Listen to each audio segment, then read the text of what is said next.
I'm gonna be honest here. This episode is kind of a mess. Oh, I know how much you like armor statues. Wait, why do I only have 8 stone? Oh god, that's a boss. Well, let's start from the top.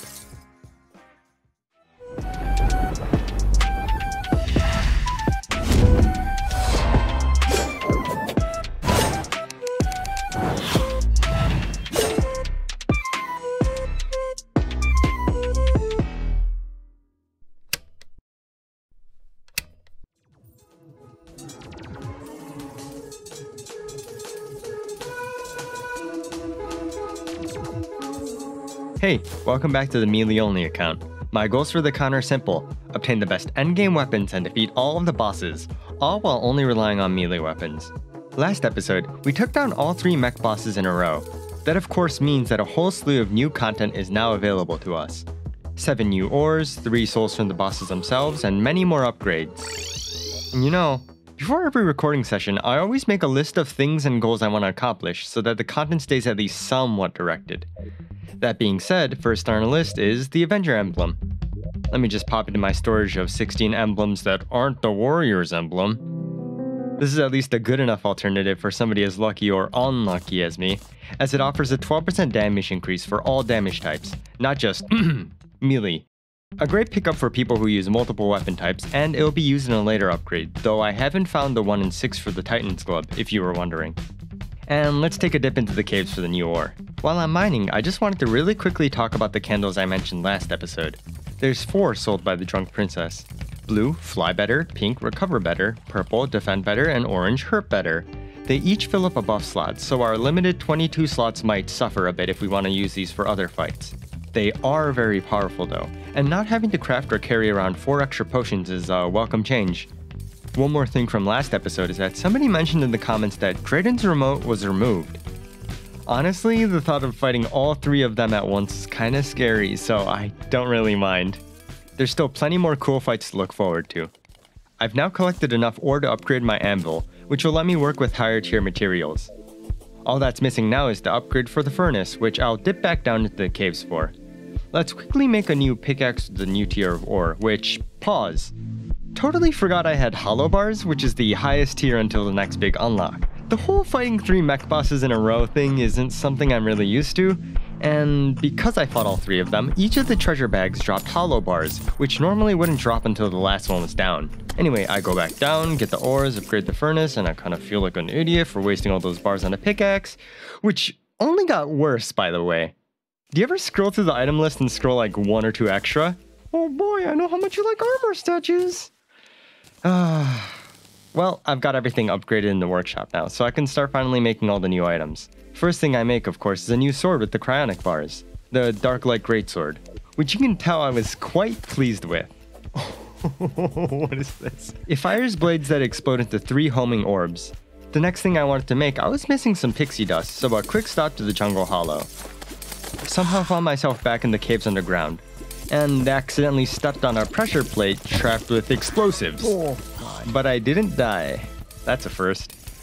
Back at home, I made a blood orange, which increases my max HP from 500 to 525, and my hearts up here are now a toasty orange color. And here's the Biome blade.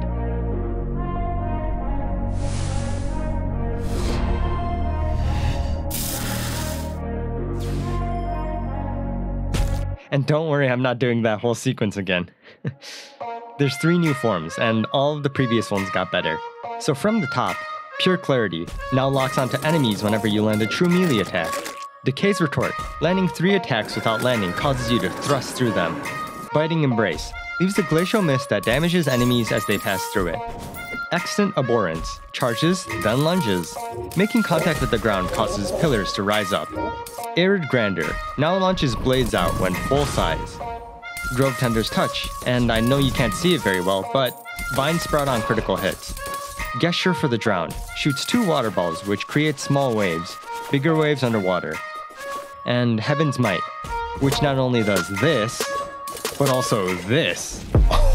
Each form is quite powerful, and I'm happy to finally welcome this blade into the arsenal. Along with our new blades, I did a bit of accessory crafting and upgrading. There's an insanely strong mining accessory that I should have made years ago. First step is 100 silt or slush for the fossil.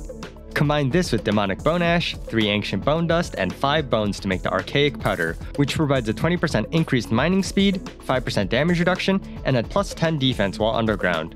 And I was waiting for the anvil for this next upgrade, Evasion Scarf. Shorter cooldown and better damage boost. And Angel Treads. Fly better, be immune to lava, and walk on water.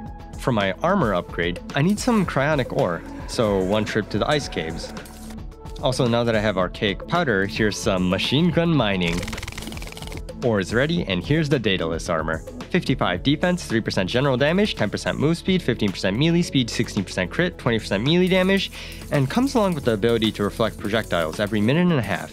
Pretty neat. I also remembered that now that I have the mech bosses defeated, I had one more NPC move in. The Steampunker. Well, really, all I wanted them for was the Blendomatic. It makes asphalt blocks, which makes you run incredibly fast on it.